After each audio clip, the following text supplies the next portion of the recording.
Biz şəxsiyyətin formalaşdırılmasını və onun inkişafıdır.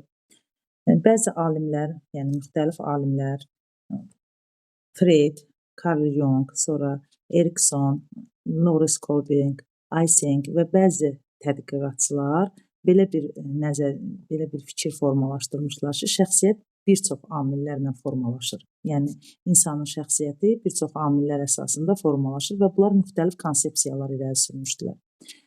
Bu deməli irəli sürülən konsepsiyalardan bir çoxu bizim bu Time 24-də verilib. Onları bugünkü dərsimizdə aydınlaşdırmağa çalışacağıq. Deməli burada əsas tədqiqatçıların müəyyən etdikləri daxili amillər və xarici amillər deyilən, yəni dərsimizin əvvəlində o verilib ki, daxili amillər əsasında formalaşır şəxsiyyət, bir də xarici amillər əsasında şəxsiyyət formalaşır. Daxili amillər deyəndə nə nəzərdə tutulur? Müəllimlər, genetik, bioloji, fiziki, fizioloji amillər, yəni insan dünyaya gələndə özü ilə gətirdiyi amillər daxili amillər sayılır. Xarici amillər nədir? Xarici amillər bizim düşündüyümüzə görə şəxslərarası şəxsiyyət tipinə malik olan insanlarda formalaşan, yəni ətrafdan öyrənmə. Deməli, Vygotskin nəzəriyyəsinə görə, sosial inkişaf nəzəriyyəsinə görə hansı şagirdlərdən danışırdıq, hansı insan tipindən danışırdıq, yəni ətrafdan öyrənirdi, müzakirələrdən öyrənirdi, daha çox söz assosiasiyasından, müzakirə eləməkdən, layihə işlərini sevirdilər, onlar neynirdilər, debatları sevirdilər. Yəni, bu cür insanlar sosiologiyadan öyrənirlər də, yəni iqtisadi həyatdan, sosioloji həyatdan öyrənirlər. Bunlar daha çox xarici amillər əsasında formalaşırlar, yəni ictimai mühitdə formalaşan şəxsiyyət tipləridir. Sonra, bu deməli, bəzi alimlərin bəziləri də belə bir bioloji konsepsiya, sosioloji konsepsiya və biososioloji konsepsiya olaraq şəxsiyyət tiplərini formalaşdırılmasını meydana gətirmişdilər. Belə deyirdilər ki, bioloji konsepsiya ilə meydana gələn şəxsiyyət tipləri, yəni formalaşan insanlar, onlar da sanki daxili amillər deyirik ya, bax o bioloji konsepsiyada var idi. Yəni bioloji konsepsiyanı düşünən, yəni fikirləşən alimlər deyirdilər ki, insanlar daxilən nədirsə, genetik olaraq nədirsə, yəni dünyaya gələndə özü ilə bütün bacarıqları gətirir. Onlar sonradan hər hansısa bir bacarıq formalaşdırmağına ehtiyac qalmır. Yəni onlar dünyaya gələrkən bioloji konsepsiyanı müdafiə edən alimlər deyirdilər ki, onlar dünyaya gələrkən nə lazımdırsa özləri ilə gətiriblər. Sosioloji konsepsiyanı müdafiə edən alimlər isə deyirdilər ki, insan dünyaya ağvərək kimi gəlir. Onlar sonradan bütün bacarıqları cəmiyyətdə öyrənir. Yəni, bunlar şəxslərarası şəxsiyyət tipinə malik olan insanlardır. Bayaqdan deyirdik ya, xarici amillər əsasında öyrənən insanlar. Bax, onlar həmin o xarici amillər əsasında öyrənən insanlardır.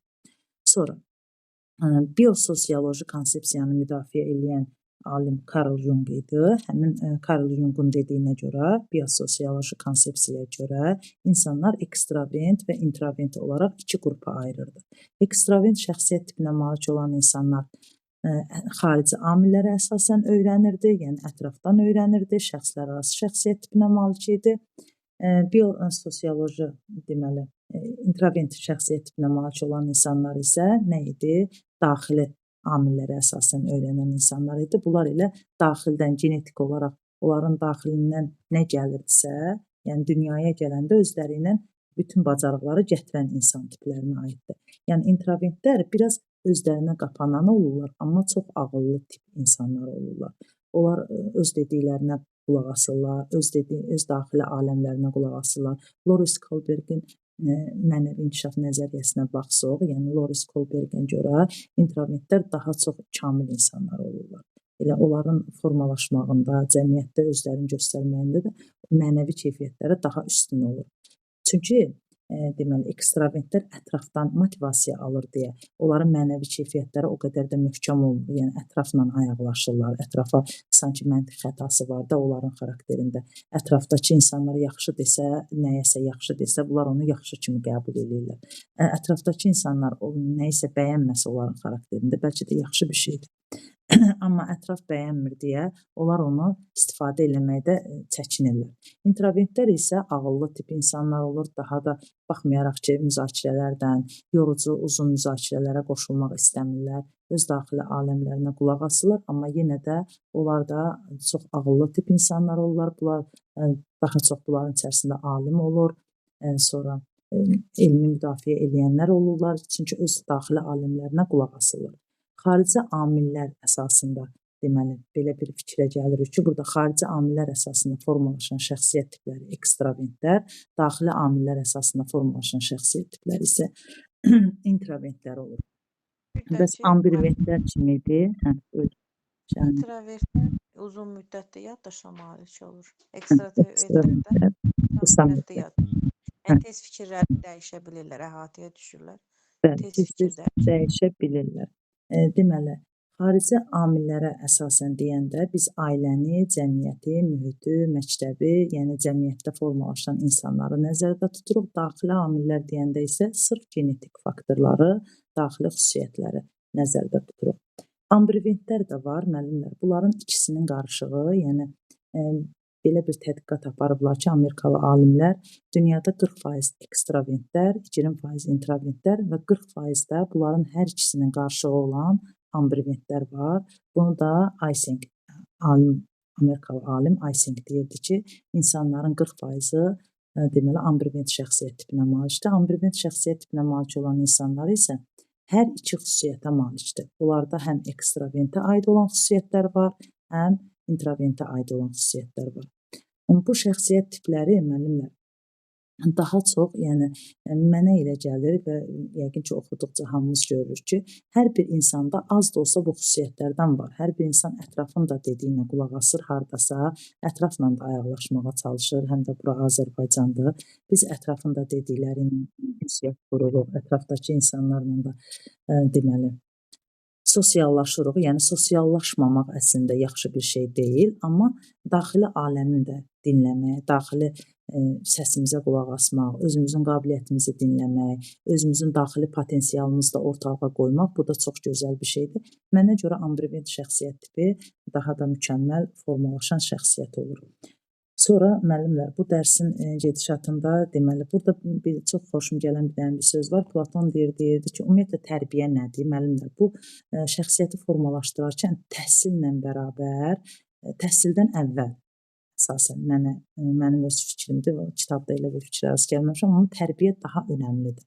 Tərbiyə formalaşdırır. Yəni cəmiyyət olaraq insanları formalaşdırarkən biz tərbiyəvi əhəmiyyət daşıyan milli, mənəvi, bəşəri dəyərlərə, insanlarda tənqidi, məntiqi təfəkkürü formalaşdırmağa, yəni insan deyəndə biz şagirdləri nəzərdə tuturuq, ailələrdə, cəmiyyətlərdə də insanları formalaşdırırıq. Yəni uşaqları formalaşdırarkən, ümumiyyətlə cəmiyyət olaraq formalaşarkən ədalətlilik prinsipini üstün tutmalıyıq. Cəmiyyətin özündə də var, kitabda da elə bir məqam var ki, yəni deyir təkcə müəllim yox, müəllim rol model olmalı deyil. Ümumiyyətlə məktəb, cəmiyyət özü şagirdin gözündə rol model olmalıdır. Ədalətlilik prinsipini önə çıxartmalıdır. Biz deyirik axı ekstravert şəxsiyyət tipinə malik olan insanlar cəmiyyətin 40%-ni təşkil edir. Düzdürmü? Dünyada 40% insanlar təşkil edir. Və bu cəmiyyətin 40% insanları deməli ətrafa baxır. Ətrafdakı insanlar nəyi yaxşı bilirsə, o da onu yaxşı kimi qəbul edir, şəxsiyyətində formalaşdırır, öz daxili xüsusiyyətinə çevirir. Amma introvertlər görürsünüz ki, cəmi 20%-dir öz daxili səsinə qulaq asan. 40% insanlar da ambivertdir. Bəli, buyurun. Karl Dweck'in nəzəriyyəsi var ya, açıq düşüncə, bir də qapalı düşüncə. Elə bu ekstravertlə introvert elə bil ki, sanki biraz oxşarlığı var o nəzəriyyə ilə bağlı. Biri açıq düşüncəlidir, introvertlər qapalı düşüncədir. Sadəcə bu Karl Dweck'də qapalı düşüncəni biraz yaxşı Çox qapıyıb, qapalı düşüncə olmaz ümumiyyətlə. Yəni introvert şəxsiyyət tipinə malik olanları mən qapalı düşüncə saymıram, amma qapalı insan kimi sayıram. Necə? Yəni biraz qapalı kimi görünürlər onlar, amma əslində çox ağıllı, çox müdrik insanlar çıxır onlardan. Yəni dediyim kimi alimlər çıxır. Onlar bilikli olurlar, heç kəsə ehtiyacları olmur. Öz daxili gücləri daha güclü olur. Bəlkə də elə qadınlar, o belə bir fikir var, mənim düzgün fikirdir, yanlış fikirdir. Deyirlər ki, qadınlar anadan gəlmə bilikli olurlar. Kişilər isə biliyi həyatda qazanırlar, analarından öyrənirlər. Hı hı. Qadınlar O yəqin anadan o gəlmə bir şey, qadınların yəni o qadınların şəninə deyilmiş bir komplimentdir yəqin ki, ona görə amma amma o Həqiqətən qadın da isə bilməsin. hə, ola bilər. demək qadın elə introvertdir, kişilər də ekstravertdir də yəqin ki. Hə, mənə görə Həyatda kişilər daha öyrənirlər. çox Onlar həyatda ekstravertdir, nəinki öyrənirlər. qadınlar. İndi mənə Aha. görə belə deyim. Yəni, biz burada hamımız qadınıq, qadınların tərəfini saxladıq əməlli başlı. Ümumiyyətlə tərbiyə nədir müəllimlər? Bu sualı qarşıma qoydum bu dərsi izah eləmək istəyirəm. Tərbiyə nədir? Tərbiyə tərif olaraq desək, daha yaşlı nəslin öyrəndiyi bilik bacarıqların daha gənc nəslə məqsədyönlü şəkildə ötürülməsidir. Yəni məqsədyönlü şəkildə daha yaşlı nəslin o malik olduğu biliyi, bacarığı daha gənc nəslə məqsədyönlü formada ötürülməkdir. Bu ötürülmə necə olmalıdır? Bu ötürülmə yaxşı xüsusiyyətlər üzərindən olmalıdır. Yəni mən irsi olaraq bəzi insanlarda yaxşı və pis xüsusiyyətlər olur, düzdürmü? Cəmiyyətdə qazandığımız həm yaxşı, həm pis vərdişlər olur, düzdürmü? Biz bu bacarıqları ötürərkən daha çox müsbət xüsusiyyətləri gənc nəslə ötürməliyik. Bunun adına tərbiyə deyirik. Yəni tərbiyə belə bir Platonun dediyi belə bir söz var, deyir ki, insan düzgün tərbiyə edərsənsə, ən sakit və ilahi bir məxluqa çevrilər. Yanlış tərbiyə edərsənsə, heyvanların ən vəhşisinə çevrilər. Deməli, insan düzgün tərbiyə olunmazsa, bir vəhşi heyvan kimi formalaşar ki, biz də bu insana şəxsiyyət kimi baxarıqsa, deməli şəxsiyyətə ancaq müsbət xüsusiyyətləri ötürmək lazımdır ki, bu insan ən ülvi varlıq kimi formalaşsın, ülvi şəxsiyyət kimi formalaşsın. Yəni onun mənəvi keyfiyyətləri daha güclü olmalıdır. Bu baxımdan Loris Kohlbergin mənəvi inkişaf nəzəriyyəsi bizim köməyimizə çatır ki, insan öz hisslərini dərk eləməlidir, özünü idarə etməyi bacarmalıdır. Mənəvi keyfiyyətlər onda nə olmalıdır? Yəni daha yüksək səviyyəli olmalıdır. İnsanların şəxsiyyətinə hörmət eləməlidir. Ümumiyyətlə biz şəxsiyyəti formalaşdırarkən müəllimlər heç bir alimin nəzəriyyəsini öz əlimizdə, yəni deviz tutaq, iminli bu alimin dediklərindən oturub duracaq, belə bir şey yoxdur. Biz hər bir alimin nəzəriyyəsinə əsaslanaraq, hərəsindən biraz bizə lazım olan formada ki, yəni biz tədrisi də diferensial şəkildə qururuq, şagirdlərə tərbiyəni də müsbət istiqamətdə yönəldirik, yəni onlara da daha müsbət şeyləri öyrədirik. Ona görə də biz nə etməliyik? Öz sinifimizdəki şagirdlərə, öz ətrafımızdakı insanlara uyğun olan formada, onlara xoş olan bir formada, dəstəkləyici mühit yaradaraq, sağlam psixoloji mühit quraraq, onları düzgün şəxsiyyət kimi formalaşdırmalıyıq. Ekstravert şəxsiyyət tipinə malik olan insanların xüsusiyyətlərindən bəzilərini deyəcəm. Yəni onlar nədir? İnsanlara çox sevirlər, çox tez inanırlar. Çox tez, məsələn, introvert şəxsiyyət tipinə malik olan insanlar biraz daha ağıllı olurlar. Niyə?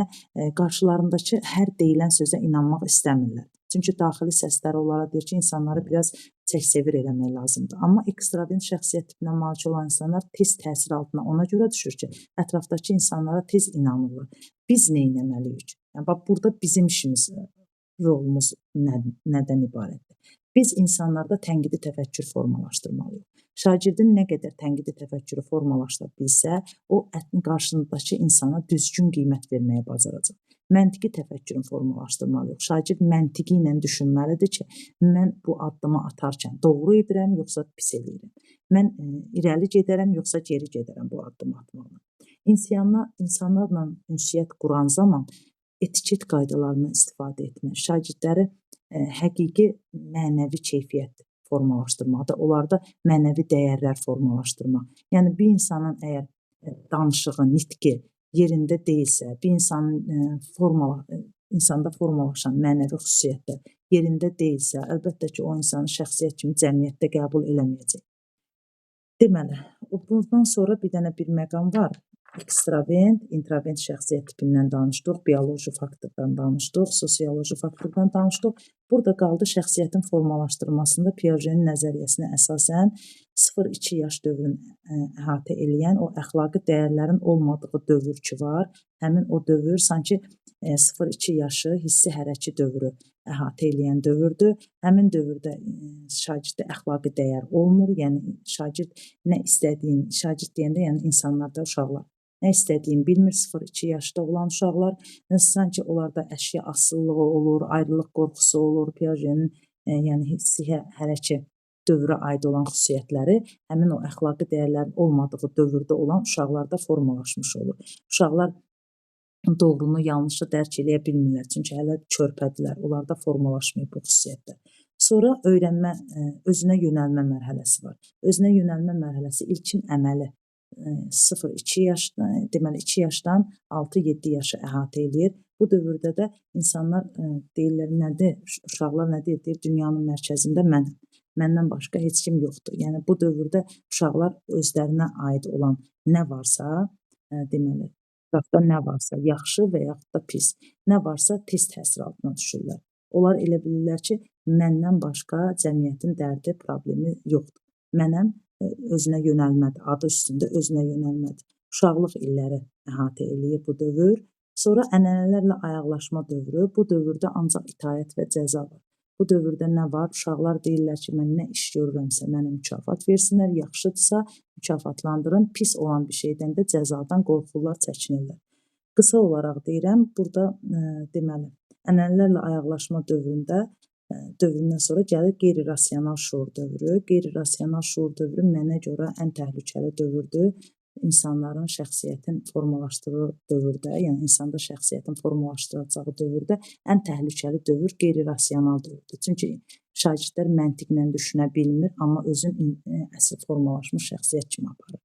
Onlara elə gəlir, boy-buxun artır, elə gəlir ki, biz həqiqətən də artıq cəmiyyətin bir üzvüyük, bir şəxsiyyətik, ətraf ona şəxsiyyət kimi yanaşır, amma onların əqli, şuuru hələ də tam formalaşmayıb, ona görə ən təhlükəli dövr sayılır. Bu dövrdə valideynlər də, müəllimlər də şagirdlərə nəzarəti daha çox eləməlidirlər. Bu dövrdə şagirdlər bəzən bullying törədirlər bir-birinə qarşı, yəni çıxır onların içərisindən, bullyingə məruz qalanları olur. Bu dövrdə şagirdlərə nəzarət əvvəlki dövrdən də, sonraki dövrdən də daha çox güclü olmalıdır.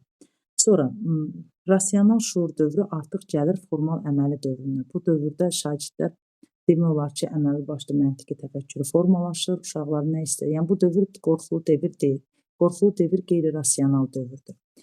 Belə müəllimlər, şəxsiyyətin formalaşması üçün biz nələr eləməliyik, biz nələrdən istifadə eləməliyik ki, şəxsiyyət formalaşarkən biz sinifdə müəllim olaraq nələrdən istifadə eləməliyik, onları da bir-iki etap deyim o haqda.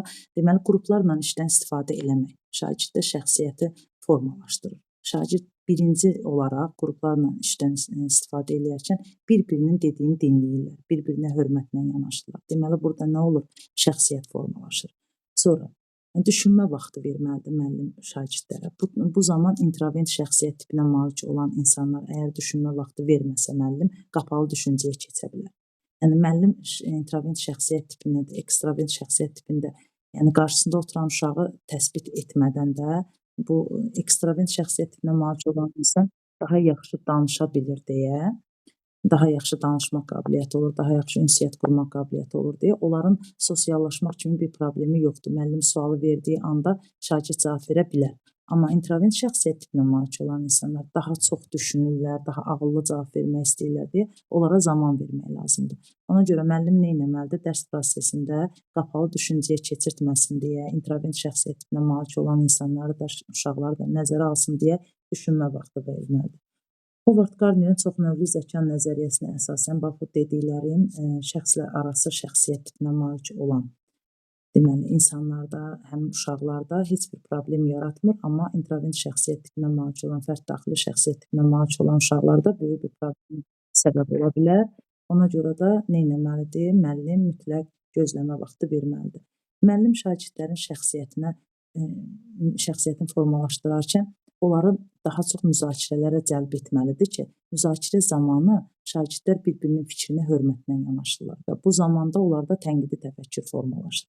Ona görə müəllim müzakirədən daha çox istifadə etməlidir, daha dərin deməli situasiyalar qoymalıdır, layihə işləri qoymalıdır, şagirdlər sosiallaşsın, bir-birinə ünsiyyət qurmağa çalışsın və bu zaman həmişə dediyim kimi diferensial təlimdən istifadə eləyərkən heterogen qruplar yaratmalıdır. Qrupları yaradarkən, müzakirə eləyərkən, debat təşkil eləyərkən mütləq çalışmalıdır ki, şagirdlərə həm sərbəstlik versin, həm də eyni zamanda nəzarət eləsin ki, müəllimlər neynəsin? Şagirdlər neynəsin? Heterogen qruplardan təşkil olunsun. Yəni heterogen olanda şagirdlər introvert ekstravertdən öyrənəcək, ekstravert introvertdən öyrənəcək. Yəni onların daxili aləmlərində olanda ətrafdan öyrəndikləri də bir-birindən bölüşəcəklər və bu bölüşmə zamanı sosiallaşma baş verəcək. Dəstəkləyici mühit olmalıdır. Müəllim şagirdlərlə dəstəkləyici mühiti qoruyub saxlaya bilsə, sağlam psixoloji mühit qura bilsə, bəlkə də introvert şəxsiyyət tipinə malik olan insanlar öz xüsusiyyətlərin ekstraventə qədər ambivalentə gəlib keçərlər də, yəni sırf introvert olaraq qalmazlar. Ambivalent ola bilərlər. Çünki onlar daxillərinə, özlərinə qapanırlar və müəllim onlarla dəstəkləyici mühit yaratmasa, sağlam psixoloji mühit qurmasa, şagirdlər özlərinə qapana bilərlər və introvert olaraq da, fərd daxili şəxsiyyət tipi olaraq, introvert olaraq da özünə qapanarlar, heç sosiallaşmazlar. Yəni onlar üçün əlverişli şərait olmaz. Müəllimin məsuliyyəti nədən ibarətdir? Müəllimin pedaqoji qabiliyyəti nədən ibarətdir? Müəllim bütün şəxsiyyət tipləri ilə onlara uyğun formada işləməyi bacarmalıdır. Burada da, yəni müəllim şagirdlərə dəstəkləyici mühiti qura bilərsə, şagirdlərlə sağlam psixoloji mühit yarada bilərsə, hər bir şəxsiyyət olan insanla rahat şəkildə işləməyi bacarar, işləyə bilər. Müəllim şagirdlərə gözləmə vaxtı verməklə yanaşı, eyni zamanda gözləntilər də qoymalıdır. Hansı gözləntilər qoymalıdır? Bildiyimiz kimi müsbət gözləntilərimiz də var, mənfi gözləntilərimiz də var. Təbii ki, müəllim müsbət gözləntilərdən istifadə edəcək, amma müsbət gözləntilərdən istifadə edərkən də müəllim düşünməməlidir ki, mən ancaq yüksək qoyum. Yəni bilirsiniz də, yəni yüksək gözləntili müəllim qoyarsa, şagird o yüksək gözləntiyə cavab verməyəndə qapalı düşüncəyə keçə bilər. Yəni düşünər ki, müəllim bunu məndən gözləyirdi, amma mən buna cavab verə bilmədimsə, deməli şagird özünə qapana bilər. Yenə introvert şəxsiyyət tipinə malik olan insanlara o əlverişli olmayacaq. Yəni bu şərait onlar üçün əlverişli olmayacaq. Onlar üçün əlverişli olması üçün müəllim gözləntiləri də qoyanda ehtiyatlı olmalıdır, düz müsbət gözləntilər qoymalıdır, amma daha yüksək gözlənti, yəni şagirdin öyrənmə tərzinə uyğun, onun səviyyəsinə uyğun gözləntilər qoymalıdır. Təbii ki, yüksək gözlənti şagirdi qapalı düşüncəyə çevirə bilər, gətirə bilər. Sosial və emosional bacarıqları. Şagirdlərin emosional bacarıqlarını, bunları nə ilə formalaşdıra bilər? Müəllimlər ümumiyyətlə iş üsulları ilə. Bugün səs mənə gəlib bilmirəm. Deməli, şagirdlərlə iş üsullarına, rollu oyunlarla, simulyasiya ilə, sinif küncləri ilə, ümumiyyətlə kinestetik öyrənmə tərzinə malik olan şagirdlərdən daha çox, yəni ibtidai siniflərdə daha çox rollu oyunlardan istifadə edərək şagirdlərin emosional durumunda, deməli, sosiallaşmağını da təmin edə bilər müəllimlər. Sonra, deməli, konstruktiv rəy var müəllimlər. Konstruktiv rəy şagirdə vaxtında, vədəsində, yəni daha spesifik, daha uyğun, anında verilməlidir ki, şagirdlər öz malik olduqları şəxsiyyətlərinə görə də, yəni introvert şəxsiyyət tipləri heç gözləmirlər ki, müəllim bu rəyi mənə versin. Amma ekstravert şəxsiyyət tipinə malik olan insana müəllim vaxtında rəy verməsə, müəllim vaxtında ona konstruktiv rəy verməsə, müsbət rəy verməsə, inanın ki, o şəxsiyyət tipinə malik olan, ekstravert şəxsiyyət tipinə malik olan insanlar, şagirdlər özünə qapanacaq ki, yəni mən şahid olmuşam, uşağın birinə inşasına görə müəllim bir dəfə demişdi ki, sənin inşonda elə başqalarının inşası kimidir, amma baxmayaraq ki, o uşaq çox əziyyət çəkmişdi o inşaya görə, çox gözəl qabiliyyəti olan bir şagird idi, özünə qapandı. Ondan da demək olar ki, biz o şagirdi itirmiş sayıdıq da. Yəni o inşa müsabiqələrinə gedirdi, sonra o uşaq dayandı. Yəni ekstravert şəxsiyyət tipinə malik olan insana konstruktiv rəy əsas rol oynayır, nəinki introvert. Introvert heç ətrafdan rəy gözləmir. Öz bildiyin, hətta ona müsbət rəy verəndə belə o fikirləşir ki, mən bu rəyə layiq deyildim. Məni yalandan təriflədilər. O qədər ağıllıdır. Amma ekstravertlər ətrafındakı rəyə çox güvənirlər, çox inanırlar, onu gözləyirlər. Deməli, əks əlaqə qurmaq, daha müsbət formada əks əlaqə qurmaq, onlarda məntiqi, tənqidi təfəkkür, bax bunu dönə-dönə vurğulayıram ki, şagirdlərdə problem həll etmə qabiliyyəti formalaşdırmaq, məntiqi tənqidi təfəkkürü formalaşdırmaq, yəni şagirdlər daha yaradıcı işlə məşğul olsunlar, qrup işləri zamanı, cütlərlə iş, fərdi iş zamanı şagirdlərin. Yəni bu işlər niyə 4 növdür? Bax görürsüz iş formaları niyə 4 növdədir? Həm ekstravert şəxsiyyət tipinə malik olan şagirdlər, həm introvert şəxsiyyət tipinə malik olan insanları nəzərə alır. Yəni dərs mühiti. Bax bu iş üsullarında da, iş formalarında da bu şəxsiyyət tiplərini nəzərə alır. O xarakterin tipləri də var: melanxolik, sanqvinik, flegmatik, xorik. Bax bu xarakter tiplərində müəllim hər zaman, baxın müəllimlər, bunları deyirəm boş-boşuna deyil.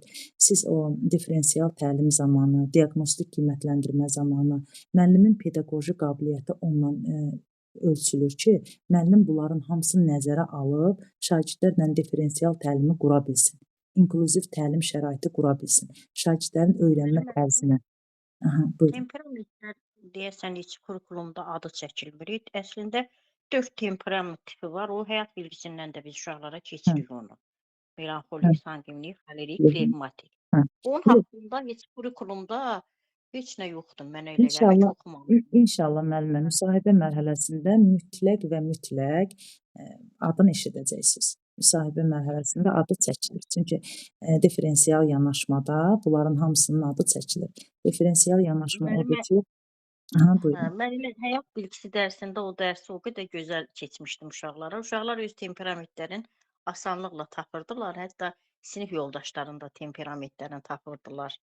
Nə yaxşı, nə gözəl. Deməli, burada təşəkkür edirəm Hicran müəllimə. Rast gələcəksiniz, müsahibə mərhələsində rast gələcəksiniz bu temperament tiplərinə də və buradan deyim ki, yadınızda qalsın, sanqvinik deməli, temperament tipinə malik olduğunuzu deməlisiniz müsahibədə. Yəni, hansına malik olursunuz olun, amma sanqvinik olduğunuzu səsləndirsiniz daha yaxşıdır. Çünki sanqviniklər daha pozitiv olurlar. Yəni, müəllimin də pozitiv olmağına daha çox ehtiyac var. Ona görə sanqvinik, biraz da flegmatik, biraz da o fərd daxili şəxsiyyət tipinə malik, introvert olmağınızı göstərmək üçün biraz da onu deməlisiniz. Lazım olanda, yəni flegmatikdə ola bilirəm. Sonra, sosial və emosional bacarıqları dedim müəllimlər, şagirdlərdə ideallar formalaşdırmaq lazımdır. Yəni, şəxsiyyəti formalaşsın deyə, onlarda ideallar formalaşdırmaq lazımdır. Şagirdlər özləri üçün bir ideal qurmalıdırlar. Məsəl üçün, tutaq ki, oğlanlar Mübariz İbrahimovu özlərinə ideal kimi götürə bilərlər, vətənpərvər şəxsiyyət kimi formalaşarkən, Polad Həşimovu, yəni bu qəhrəmanlarımız, milli qəhrəmanlarımız, qadınlarımız, qızlarımız məsəl üçün daha çox tanınmış şəxsiyyətləri özlərinə ideal götürə bilərlər. Məsəl üçün, soruşursan indiki uşaqlardan, böyüyəndə kim olacaqsan? Deyir, böyüyəndə anam olacam, ana olacam, nə bilim, böyüyəndə müəllimimə oxşayacam, mən böyüyəndə müəllim olacam, həkim olacam. Yəni, bunları körpəlikdən şagirdlərin beynində daha yüksək şəxsiyyət olmağı arzusunu, xəyalını qurmaq biz müəllimlərin boynuna düşür. Yəni, biz müəllimlər şagirdlərdə idealların da, güclü idealları olmalarını da formalaşdırmalıyıq. Səmərəli vərdişlər formalaşdırmalıyıq müəllimlər şagirdlərdə. Səmərəli vərdişlər nədir? Bayaqdan dediyim kimi tərbiyədə müsbət keyfiyyətləri ötürmək lazımdır və bu da səmərəli vərdiş olaraq şagirdlərin bilik bacarıqlarının hansı daha səmərəlidir, daha məqsədə müvafiqdir, daha şagirdlərin gələcəyinə stimul verən, onların həyatlarında onlara kömək eləyə biləcək, məsəl üçün, test etmə vərdişi 1-ci sinifdən. Şagirdlər ömür boyu harda işləsələr, neynəsələr, o bir dənə uşaq var, deyir, hələ mən çox oxumalıyam, hələ deyir, universitet də var, hələ nə var, bax, həmin şeydir, yəni şagirdlər ömür boyu oxuyurlar, ömür boyu imtahan verirlər, böyüyəndə də imtahan verirlər, kursdan kursa keçəndə də imtahan verirlər, bizim kimi işləyəndə də imtahan verirlər. Ona görə şagirdlərdə körpəlikdən səmərəli vərdiş olaraq, məsəl üçün, test işləmək qabiliyyəti, 5 yaşdan üzübəri şagirdlərdə test işləmək qabiliyyəti, sonra mənəvi keyfiyyətlər, o emosiyaların hörmət əlamətini, yəni qarşısındakına hörmət eləmək vərdişini formalaşdırmaq, daha səmərəli, daha keyfiyyətli xüsusiyyətlərin vərdiş halına gətirmək. Bu müəllimin şagirddə şəxsiyyətinin tipinin formalaşdırmasında əsas məqamlardan biridir. Şagirdləri mükafatlandırmaq, onları yeri gələndə müsbət keyfiyyətlərinə görə tərifləmək də lazımdır ki, onlar bilirlər ki, bax, bu müsbət keyfiyyət məndə var, hə? Məni tərifləməyəndə mən deyirəm ki, hə, bu da o biri keyfiyyətlərim kimi bir şeydir. Heç onun ardıca düşmürəm. Amma şagirddə bir dənə işıq gördüm, bir müsbət keyfiyyəti gördüm. Aha, sən bayaqlar nə gözəl hərəkət elədin. Bax, sənin o hərəkətlərə görə sənə alqışlayıram. Və yaxud da sən getdin bu qabiliyyəti göstərdin, mən səni bu qabiliyyətə görə mükafatlandırıram. Artıq şagird bilir ki, mən bir dəfə elədiyim yaxşı şeyi öz davranışında, öz bacarığında vərdişə çevrilir. Yəni öz həyat tərzinə çevrilir o yaxşı hərəkəti. Ona görə mükafatlandırmaq lazımdır. Mənəvi əxlaqi mövzularda müzakirələr aparmaq lazımdır. Milli mənəvi bəşəri dəyərləri şagirdlərdə formalaşdırmaq üçün vaxtaşırı sinif iclasları keçirtmək lazımdır. Sinifdən xaric, məktəbdən kənar tədbirlər keçirtmək lazımdır. Özü ilə bağlı şagirdin özü ilə bağlı refleksiya eləməyin. Yəni şagirdi elə bir formada başa salmalıyıq ki, elə bir formada şagirddə aşılamalıyıq ki, o formativ qiymətləndirmə zamanı ki, biz qiymətləndirmədən əvvəl şagirdlərə refleksiya eləyirik, sual-cavab eləyirik. Şagird bunu başa düşməlidir ki, mən özümü də qiymətləndirməyə bacarmalıyam. Şagirdə sual vermirsən, özünü necə qiymətləndirirsən? Bugünkü mövzunu necə öyrəndin? Səncə bugün, məsəl üçün, müəllif bizə nəyi başa salmaq istəyirdi, nə demək istəyirdi, sənə nə öyrətmək istəyirdi? Yəni, bu zaman şagird özün refleksiya eləyəcək. Mən nəyi öyrəndim? Bugün evə gedəndə mən nə apardım? Bax, bunlardır. Tənəffüs olanda həmişə deyirəm, mən qapıda dururam, deyirəm ki, hə, indi zəng vurulub, bir buradan çıxırsınız, hamı oynamaq üçün qaçır. Amma mənə deyin görüm, bu dərsdən nə öyrəndim? Bax, burada şagird özü-özünə sual verəcək, özü-özün refleksiya eləyəcək və bunu şagirdə başa salıram ki, sən evdə də, yatanda da bugünkü günü analiz elə. Bugün nə elədin, kiminsə xətrinə dəymisən, nə öyrənmisən, nə qazanmısan, sabah bu elədiyin hərəkətlərdən hansını təkrar eləmək istəyərsən, hansını təkrar yaşasan daha xeyirli olar, daha yaxşı olar, sənin üçün daha uyğundur və bunları şagirddə özünü refleksiya etmək qabiliyyəti şagirdin şəxsiyyətinin formalaşmasında mühüm əhəmiyyət kəsb edir. Sonra, məktəb mühitinin ədalətli olması. Yəni, məktəbdə təkcə müəllim deyil ki, şagird təkcə müəllimi görmür ki, ümumiyyətlə ailədə, cəmiyyətdə ədalətlilik əsas olmalıdır ki, şagird ətrafda hər kəsin bir-birinə qarşı ədalətli olmağın, yəni tənqidi təfəkkür formalaşanda havadan sudan formalaşmayacaq ki, şagird ətrafdakı insanları görməlidir ki, onlar necə bir-biri ilə mehriban, səmimi, haqqı, ədaləti görərək münasibət qururlarsa, şagird də onlara baxıb onun kimi olmaq istəyəcək. Yəni, ümumiyyətlə, cəmiyyət olaraq biz rol model olmalıyıq şagirdlərin gözündə.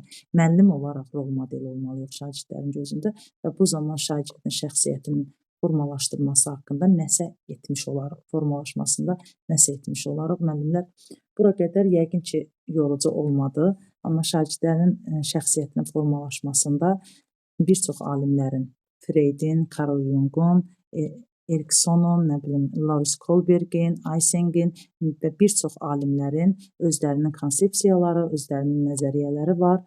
Bu nəzəriyyələri bu günə qədər oxuduqlarımızdan belə bir deməli, ümumi fikir formalaşır ki, biz bu nəzəriyyələrin, onların çəkdiyi zəhməti o zaman səmərəli olacaq ki, biz onu sinifdə, dərs mühitində şagirdlərə lazımi formada, dəstəkləyici mühit yaradaraq, diferensial yanaşaraq şagirdlərdə formalaşdıra bilək.